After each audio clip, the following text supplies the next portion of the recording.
Hello everyone, आज हम पढ़ने जा रहे हैं क्लास 10th का चैप्टर 5 दैनिक जीवन में रसायन, जो कि दूसरे कॉम्पिटिशन्स एग्जाम्स के लिए भी इम्पॉर्टेंट है क्योंकि इसमें है general introduction of acid, base and salt. Chapter 5 दैनिक जीवन में रसायन, केमिस्ट्री इन एवरीडे लाइफ। बच्चों, हम देखते हैं कि जो रसायन होते हैं उसका उपयोग हमारे जीवन में हर क्षेत्र में होता है और यहाँ तक कि जो हमारी जैविक क्रियाएं हैं हमारी बॉडी के अंदर, उनका संचालन भी रसायनों के द्वारा होता है। हमारे अंदर भी, बॉडी के अंदर भी रसायन मिलते हैं। अब जैसे साबुन हुआ, डिटर्जेंट यानी अपमार्जक, और जो भी कपड़े हम पहनते हैं, घरेलू उपभोग के जितने भी सामान हैं, वो सारे केमिकल प्रोडक्ट होते हैं। और बड़ी बड़ी बिल्डिंग बनाने के लिए सीमेंट है और विद्युत उपकरण है, जो भी सामान है, मोटर बनाना है, कृषि के क्षेत्र है, वहाँ पर भी रसायनों का प्रयोग होता है। तो कुल मिला के बात यह है कि जो रसायन होते हैं वो हमारे दैनिक जीवन का एक अभिन्न हिस्सा होते हैं। आज हम कुछ रसायनों के बारे में पढ़ने जा रहे हैं। वो है अम्ल, क्षार और लवण, एसिड, बेस और साल्ट। हम जानते हैं कि भोजन में कभी कभी कुछ टेस्ट खट्टे भी होते हैं, कुछ टेस्ट कड़वे भी होते हैं। तो यह किस कारण से होते हैं? तो ये भोजन के अंदर एक रसायन होता है, अम्ल होता है और क्षार होता है, तो उनके ये स्वाद होते हैं। ये तीनों ही, जैसे अम्ल है, क्षार है, लवण है, ये बहुत अधिक मात्रा में पाए जाते हैं। हम अम्ल का थोड़ा सा इंट्रोडक्शन पढ़ लेते हैं। अम्ल जो होते हैं स्वाद में होते हैं खट्टे। कई चीज़ें ऐसी भी खाते हैं जो कि जैसे ही हम खाते हैं स्वाद में खट्टी सी लगती है, तो उसे हम अम्ल कहते हैं। उसमें कोई अम्ल होता है जिसकी वजह से वे हमें स्वाद में खट्टे लगते हैं, और इसको हम अंग्रेजी में कहते हैं एसिड। और लैटिन भाषा की ये जो शब्द एसिडस से यह बना हुआ है, और अलग अलग सोर्स से हमें अलग अलग एसिड प्राप्त होते हैं और उनके नाम भी अलग अलग दिए हुए हैं। जैसे सिरके के अंदर जो अम्ल होता है वह होता है एसिटिक एसिड, इमली में जो होता है वह टार्टरिक एसिड, संतरे में एस्कॉर्बिक एसिड, और लाल चींटी के जो डंक होता है उसमें फॉर्मिक एसिड पाया जाता है। और जठर रस में यानी हमारे आमाशय में, स्टमक में जो अम्ल पाया जाता है वह होता है हाइड्रोक्लोरिक एसिड, जो भोजन को पचाने के काम आता है।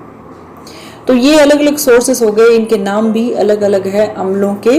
और इसका जो सबसे प्रारंभिक गुण होता है, मतलब अम्ल को पहचानने के लिए, वह होता है कि नीला लिटमस पत्र, एक छोटा सा कागज होता है और नीले रंग का होता है। उसको यदि अम्ल के अंदर डाला जाता है तो जितना पार्ट उसका अम्ल में जाता है वह कलर चेंज हो जाता है और लाल रंग का हो जाता है। अब देखते हैं हम क्षार को। यह स्वाद में होते हैं कड़वे, और लाल लिटमस को यह नीला कर देते हैं। इसके अंदर लाल लिटमस डालेंगे तो वह नीला हो जाएगा, और जबकि अम्ल में इसका उल्टा होता है। इनको छूने पर यह साबुन जैसे चिकने लगते हैं।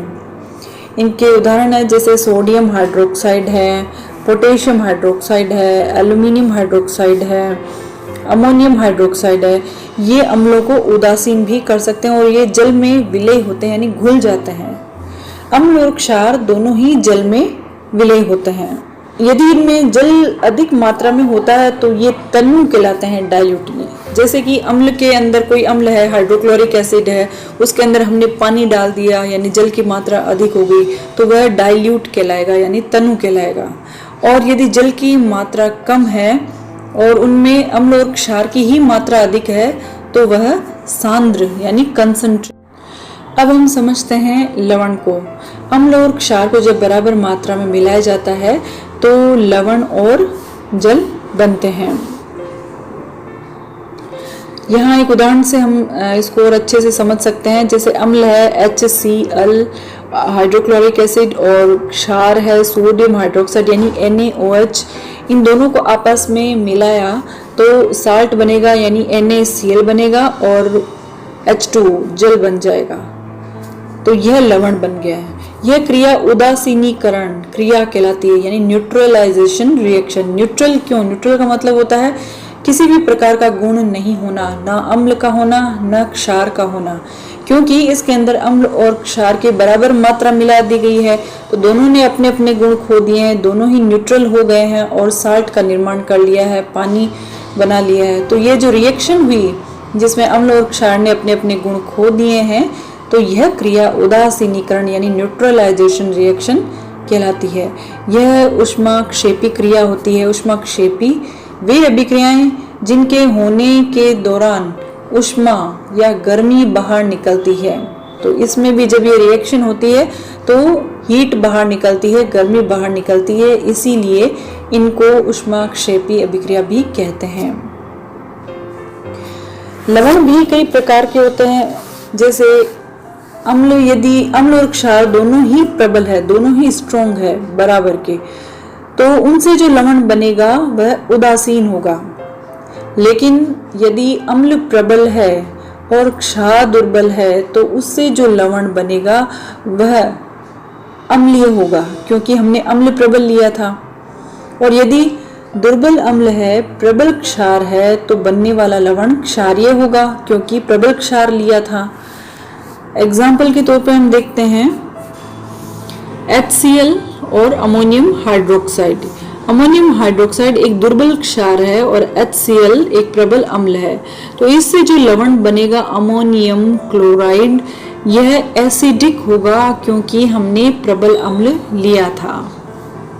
इसी तरह से एक उदाहरण और है एसिटिक एसिड, यह एक दुर्बल अम्ल है। सोडियम हाइड्रोक्साइड प्रबल क्षार है, दोनों की आपस में रिएक्शन हुई तो बना सोडियम एसीटेट, यह लवण बना। यह बेसिक प्रवृत्ति का होता है, क्षारीय गुण होते हैं। क्योंकि हमने जो क्षार लिया था इस रिएक्शन में वह स्ट्रॉन्ग था, प्रबल था। लवणों के जो गलनांक और क्वथनांक होते हैं वे सदैव उच्च होते हैं और ये क्रिस्टल के रूप में पाए जाते हैं। आपने नमक को देखा होगा, क्रिस्टल के रूप में पाए जाते हैं, तो यह इनकी विशेषता होती है। साथ ही इनमें नमी भी होती है, जिसे क्रिस्टलन जल कहते हैं। क्रिस्टलन जल भी इनके अंदर होता है। जब हम इनके सूत्र लिखते हैं, इनके फॉर्मूला लिखते हैं, तो उनके साथ में एक निश्चित संख्या जल की भी लिखते हैं, क्योंकि जल के अणु भी इनके साथ जुड़े हुए होते हैं। वह कौन सा जल होता है? क्रिस्टलन जल होता है। जैसे यहाँ है सोडियम कार्बोनेट .10H2O, तो ये क्रिस्टलन जल है जो इसके साथ है और इसको हमने डॉट से लिख करके फॉर्मूला में दर्शाया है। यहाँ सोडियम कार्बोनेट लवण में 10 अणु जल के क्रिस्टलन जल के रूप में उपस्थित हैं। ऐसे कई प्रकार के एग्जाम्पल हैं, जैसे जिप्सम है कैल्शियम सल्फेट .2H2O, यानी कि इसमें क्रिस्टलन जल हैं 2। अब है पोटेशियम सल्फेट, एल्यूमिनियम सल्फेट और 24H2O, यह क्रोम एलम यानी फिटकरी का फॉर्मूला है। इसमें 24H2O एज एक क्रिस्टलन जल के रूप में उपस्थित है। ये हो गया अम्ल, क्षार और लवण की एक जनरल इंट्रोडक्शन। अब हम इसकी कुछ परिभाषाओं को समझ लेते हैं। अम्ल और क्षार की जो परिभाषाएं दी थी उसमें से 3 बहुत ही महत्वपूर्ण है। आर्हेनियस की संकल्पना, ब्रोंस्टेड लॉरी की संकल्पना और लुईस की संकल्पना। हम सबसे पहले समझते हैं आर्हेनियस की संकल्पना को। आर्हेनियस ने सबसे पहले 1887 में एक परिभाषा दी थी जो इस प्रकार से है कि जो पदार्थ जलीय विलयन में अपघटित होकर के हाइड्रोजन आयन देते हैं वे अम्ल कहलाते हैं, और जो पदार्थ जलीय विलयन में अपघटित होकर के हाइड्रोक्सिल आयन यानी OH आयन देते हैं वे क्षार कहलाते हैं। आर्हेनियस ने एक संकल्पना दे दी कि ऐसे पदार्थ जिनको पानी में घोलने पर वे आपस में आयनों में टूट जाते हैं, और यदि उनके टूटने से H+ आयन बाहर निकलता है तो इसका मतलब है कि वह पदार्थ अम्लीय है। और यदि ये वे पदार्थ जिनको पानी में घोलने से वे टूट करके OH- आयन देते हैं वे क्षार कहलाते हैं। यह आर्हेनियस की संकल्पना है। आर्हेनियस की संकल्पना के हम कुछ उदाहरण भी समझ लेते हैं। जैसे हाइड्रोक्लोरिक एसिड है HCl, इसको हमने पानी में घोला तो ये अपघटित होगा, यानी कि आयनों में टूटेगा। इसके आयनों में टूटने से एक तो Cl chlorine Cl minus ion बनता है, एक बनता है H+, यानी H+ आयन निकला, इसका मतलब यह अम्ल है। इसी तरह से नाइट्रिक एसिड HNO3 को पानी में घोला तो यह भी विघटित हो गया, अपघटित हो गया H+ और NO3 में, तो H+ तो निकला ही, इसका मतलब यह अम्ल है। सल्फ्यूरिक एसिड में इसी प्रकार से हुआ। सल्फ्यूरिक एसिड में भी जैसे पानी में घोला तो 2H+ आयन है और SO4- 2 आयन है, तो H+ निकला यानी अम्ल है। एसिटिक एसिड को भी पानी में घोला, अपघटित होकर के H+ आयन दिया, तो ये भी अम्ल है। इसी तरह से कार्बोनिक एसिड यानी H2CO3 है, तो इसको भी पानी में घोलने पर H+ आयन मिला, तो यह भी अम्ल है। यानी जिनको पानी में घोलने पर H+ आयन मिला तो इसका मतलब वे अम्लीय है, क्योंकि ये जलीय विलयन में H+ आयन दे रहे हैं। और यह जो H+ आयन होता है यह मुक्त प्रोटॉन होता है, हाइड्रोजन आयन होता है, बहुत ही क्रियाशील होता है। और यह जल से जो जलीय विलयन जिसमें घोला गया है उसमें H2O के साथ क्रिया करके यह शीघ्रता से हाइड्रोनियम आयन यानी H3O+ बना लेता है और उसके रूप में पानी के अंदर रहता है। यानी पानी के अंदर स्वतंत्र H+ आयन नहीं रहते हैं, यह पानी के अंदर H2O से क्रिया करके H3O हाइड्रोनियम आयन बना करके उसमें मौजूद रहते हैं। कुछ अम्ल ऐसे होते हैं जिन्हें जलीय विलयन में डालने से वे पूरी तरह से आयनित हो जाते हैं, वे प्रबल अम्ल होते हैं, जैसे HCl, H2SO4, HNO3। और कुछ अम्ल ऐसे होते हैं जो जलीय विलयन में पूरी तरह से आयनित नहीं होते हैं, यानी थोड़े बहुत आयनित हो गए, थोड़े बहुत वैसे ही बने हुए रहे, अवयोजित से बने हुए रहते हैं, तो ये होते हैं दुर्बल अम्ल। एसिटिक एसिड है और कार्बोनिक एसिड। इसी तरह से क्षार के उदाहरण है, जैसे पोटेशियम हाइड्रोक्साइड है, पानी में अगर इसको हम घोलते हैं तो K+ आयन निकलेगा और OH- आयन। आर्हेनियस के अनुसार वे पदार्थ जो जलीय विलयन में OH- आयन यानी हाइड्रोक्सिल आयन देते हैं वे क्षार होते हैं। और यहाँ पर KOH ने OH आयन दिया, इसका मतलब ये क्षार है अकॉर्डिंग टू आर्हेनियस। इसी प्रकार से सोडियम हाइड्रोक्साइड को जलीय विलयन में घोलते हैं तो यह भी OH आयन देता है। कैल्शियम हाइड्रोक्साइड है, इसको जलीय विलयन में घोलने पर यह भी OH आयन देता है। अमोनियम हाइड्रोक्साइड भी OH आयन देता है। तो ये सभी पदार्थ जो जलीय विलयन में घुलने पर OH आयन दे रहे हैं, इसका मतलब वे क्षार हैं, क्योंकि हाइड्रोक्सिल आयन दे रहे हैं। कुछ क्षारीय पदार्थ ऐसे होते हैं जिन्हें पानी में घोलने पर, जलीय विलयन में घोलने पर वह पूरी तरह से आयनित हो जाते हैं, वे प्रबल क्षार होते हैं, जैसे पोटेशियम हाइड्रोक्साइड और सोडियम हाइड्रोक्साइड। लेकिन कुछ क्षार ऐसे होते हैं जो जलीय विलयन में पूरी तरह से आयनित नहीं होते हैं, तो उन्हें हम दुर्बल क्षार कहते हैं। अमोनियम हाइड्रोक्साइड, मैग्नीशियम हाइड्रोक्साइड, यानी इनको पानी में घुलेंगे तो कुछ तो OH आयन बनेंगे, लेकिन कुछ पूर्ववत अवयोजित ही बने हुए रहेंगे। तो आर्हेनियस के अनुसार जब अम्ल और क्षारों की आपस में क्रिया करवाई जाती है तो अम्ल का H+ और क्षार का OH- आपस में संयोग करता है और जल बना लेता है, और इस क्रिया को उदासीनीकरण क्रिया कहते हैं। और उदासीनीकरण क्रिया में ऊष्मा मुक्त होती है, इसलिए ऊष्माक्षेपी होती है। तो आर्हेनियस की यह संकल्पना है, यह संकल्पना उन अम्ल और क्षारों के लिए ही उपयुक्त है जिनमें H+ आयन होता है या OH- आयन होता है। लेकिन बहुत सारे पदार्थ, बहुत सारे रसायन ऐसे भी हैं जो अम्ल हैं, जो क्षार हैं, लेकिन उनमें H+ और OH- आयन नहीं पाया जाता है। लेकिन आर्हेनियस इनके बारे में स्पष्ट रूप से उनको परिभाषित नहीं कर पाया। आर्हेनियस केवल उन्हीं अम्ल क्षारों को परिभाषित कर पाया जिनमें H+ आयन मुक्त होता है जलीय विलयन में और OH- आयन मुक्त होते हैं। तो यह थी आर्हेनियस की संकल्पना अम्ल और क्षार के बारे में। नेक्स्ट संकल्पना है वह है ब्रॉन्स्टेड-लॉरी की संकल्पना। अम्ल और क्षारों की यह जो परिभाषा है, ये एक डेनिश केमिस्ट थे जोहान्स ब्रॉन्स्टेड, और एक अंग्रेज केमिस्ट थे थॉमस एम लोरी ने दी थी। इन्हीं के नाम से इसे ब्रोंस्टेड लोरी की संकल्पना कहा जाता है।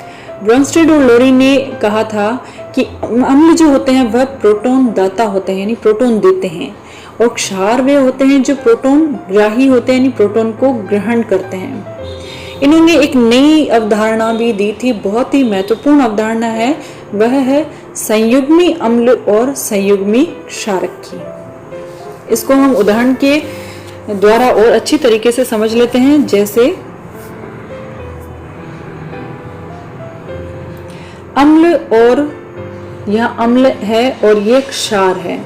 अम्ल ने प्रोटॉन दिया यानी H दिया क्षार को, तो यहाँ जो अम्ल H है, AHA है, वह A- यानी क्षार में कन्वर्ट हो गया, तो यह अम्ल का संयुग्मी क्षार हो गया। अम्ल से जो क्षार बना वह उसका संयुग्मी क्षार हो गया।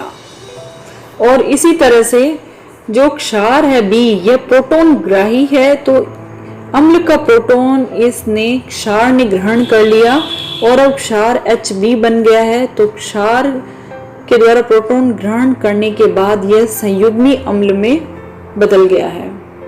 तो यहाँ पर Ha तो अम्ल है और जो A- बना है, ये इसको हम कहेंगे इस अम्ल का संयुग्मी क्षार, अम्ल संयुग्मी क्षार युग्म।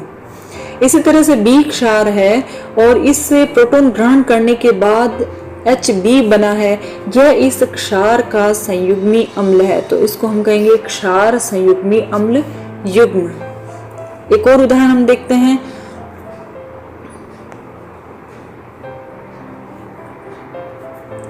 यहाँ जल है H2O और अमोनिया है, और H2O जो है यह प्रोटॉन देता है और अमोनिया प्रोटॉन लेता है। अमोनिया यहाँ जल का प्रोटॉन ले करके NH4+ में कन्वर्ट हो जाता है और H2O के द्वारा एक प्रोटॉन दे दिया गया है, तो यह OH- में कन्वर्ट हो गया है। तो यहाँ पहले अम्ल प्रोटॉन दाता यानी H2O अम्ल था, अमोनिया प्रोटॉन ग्राही यानी अमोनिया क्षार था, तो H2O अम्ल का अब संयुग्मी क्षार हो गया है OH आयन, और अमोनिया जो अम्ल पहले क्षार था उसने प्रोटॉन लेकर के वह अब अम्ल में कन्वर्ट हो चुका है।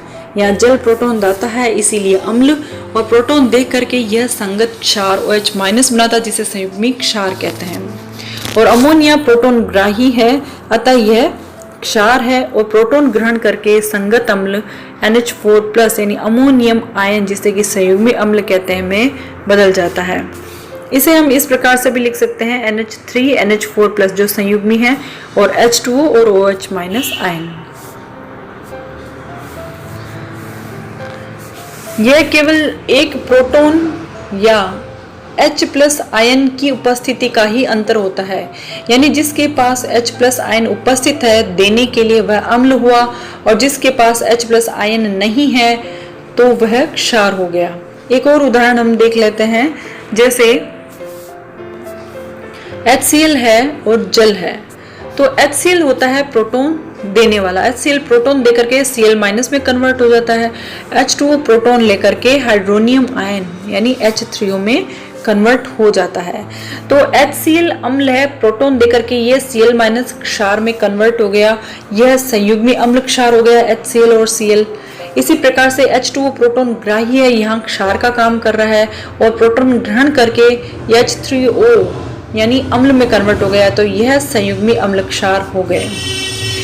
ब्रोंस्टेड लोरी की संकल्पना में यह बहुत ही महत्वपूर्ण है कि हम ये पहचान सकें कि कौन से संयुग्मी अम्ल क्षार युग्म है, क्योंकि अक्सर एग्जाम्स में ये पूछा जाता है कि ये रिएक्शन दे दी गई है, इसमें से संयुग्मी अम्ल क्षार कौन से हैं और कौन सा संयुग्मी अम्ल है, या हाइड्रोजन क्लोराइड दे दिया, ये क्वेश्चन ही बना करके दे दिया हाइड्रोजन क्लोराइड है तो यह अम्ल है, इसका संयुग्मी क्षार कौन सा होगा, या H2O जो कि क्षार है इसका संयुग्मी अम्ल कौन सा होगा।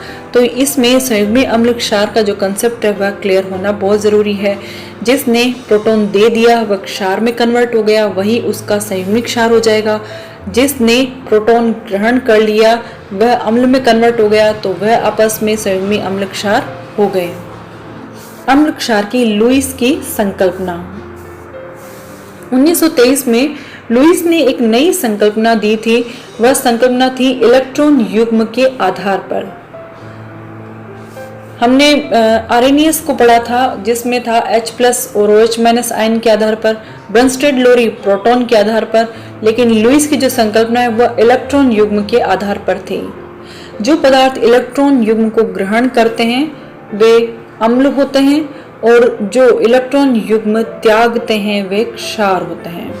यानी कि जो अम्ल है वह इलेक्ट्रॉन युग्म ग्राही और क्षार इलेक्ट्रॉन युग्म दाता होते हैं। जैसे एग्जाम्पल के तौर पे यहाँ हम लिखते हैं BF3 एक अम्ल है और NH3 एक क्षार है। N नाइट्रोजन के पास में उसके आउटर शेल में 2 इलेक्ट्रॉन है, इलेक्ट्रॉन युग्म है यहाँ मौजूद है, यहाँ हम देख सकते हैं। तो यहाँ इलेक्ट्रॉन देने के लिए इसके पास में युग्म है तो यह क्षार हुआ। जबकि BF3 में जो बोरॉन है उसका अष्टक पूर्ण नहीं है, यह इलेक्ट्रॉन युग्म लेने के लिए क्रिया करता है या अष्टक पूर्ण करने के लिए क्रियाशील होता है, तो इसको इलेक्ट्रॉन युग्म चाहिए, इसीलिए यह अम्ल होता है। यहाँ पर अमोनिया ने इसको एक इलेक्ट्रॉन का जो युग्म है BF3 के साथ दे करके एक उपसहसंयोजक बॉन्ड बना करके कंपाउंड का निर्माण कर लिया है।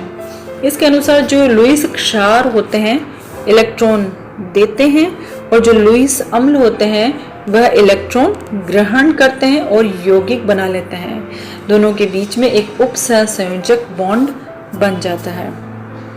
इस संकल्पना के अनुसार जो इलेक्ट्रॉन की कमी वाले यौगिक होते हैं, जिनमें इलेक्ट्रॉन की कमी होती है, जो इलेक्ट्रॉन लेना चाहते हैं, वे अम्ल की तरह कार्य करते हैं, उन्हें लुईस अम्ल कहते हैं। और ये साधारणतः धनायन होते हैं, क्योंकि धनायन होगा वही तो इलेक्ट्रॉन लेकर के न्यूट्रल होना चाहेगा।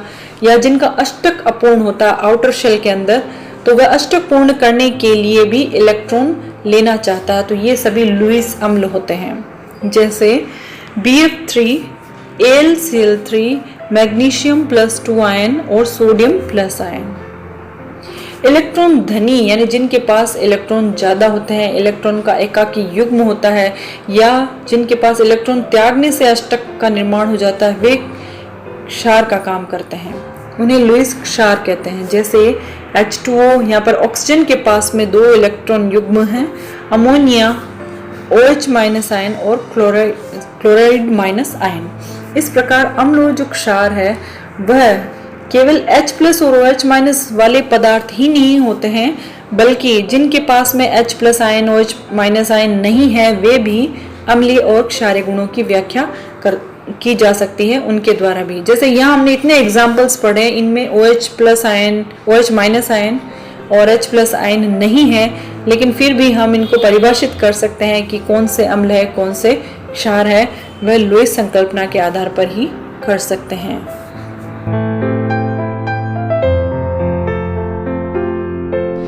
इसी चैप्टर का नेक्स्ट पार्ट हम पढ़ेंगे एक्सीलेंट लर्निंग के नेक्स्ट वीडियो में। तब तक keep watching, keep learning. Thank you.